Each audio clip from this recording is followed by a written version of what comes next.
Guys good morning, welcome back to my channel. एक बात सब अच्छे होंगे। तो गाइज आज बात करने वाला हूँ, पुरानी पेंशन योजना फिर से होगी लागू। तो गाइज पूरा अपडेट क्या है, मैं फटाफट से इस पर बात करूंगा। अभी तक आपने हमारे चैनल को सब्सक्राइब कीजिए और ज़्यादा से ज़्यादा सपोर्ट कीजिए।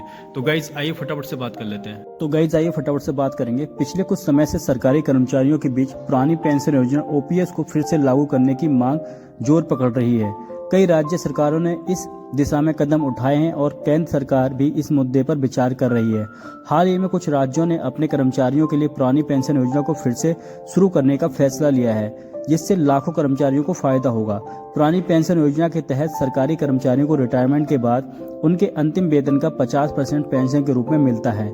इसके अलावा उन्हें महंगाई भत्ता और अन्य लाभ भी मिलते हैं।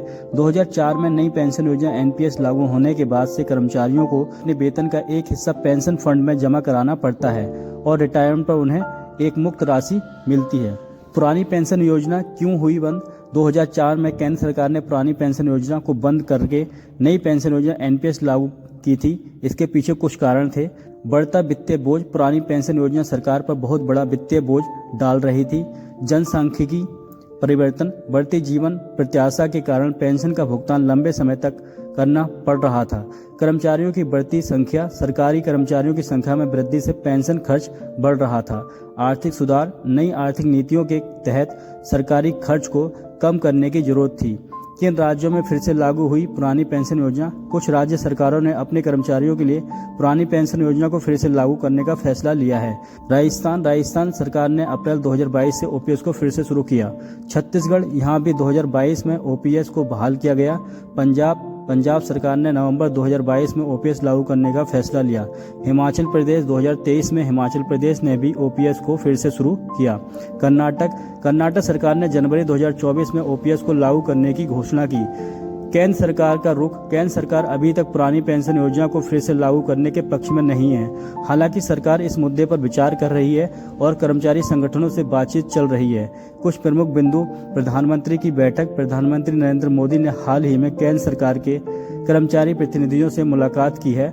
वित्तीय मंत्रालय का स्टैंड। वित्तीय मंत्रालय ने कहा कि ओपीएस को फिर से लागू करना वित्तीय रूप से संभव नहीं है। विकल्प तलाशे जा रहे हैं। सरकार एनपीएस में सुधार के विकल्प तलाश रही है ताकि कर्मचारियों को बेहतर लाभ मिल सके। पुरानी पेंशन योजना के फायदे।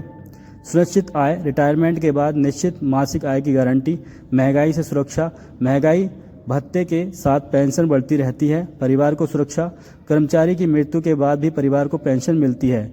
कोई योगदान नहीं। कर्मचारियों को अपने वेतन से कोई कटौती नहीं करनी पड़ती। नई पेंशन योजना एनपीएस क्या है? एनपीएस एक अंशदायी पेंशन योजना है जो 2004 से लागू है। कर्मचारी और नियोक्ता दोनों पेंशन फंड में योगदान देते हैं। फंड को विभिन्न वित्तीय साधनों में निवेश किया जाता है। रिटायरमेंट पर कर्मचारियों को एक मुक्त राशि या वार्षिक मिलती है। इसमें बाजार जोखिम शामिल है। ओपीएस के लिए पात्रता।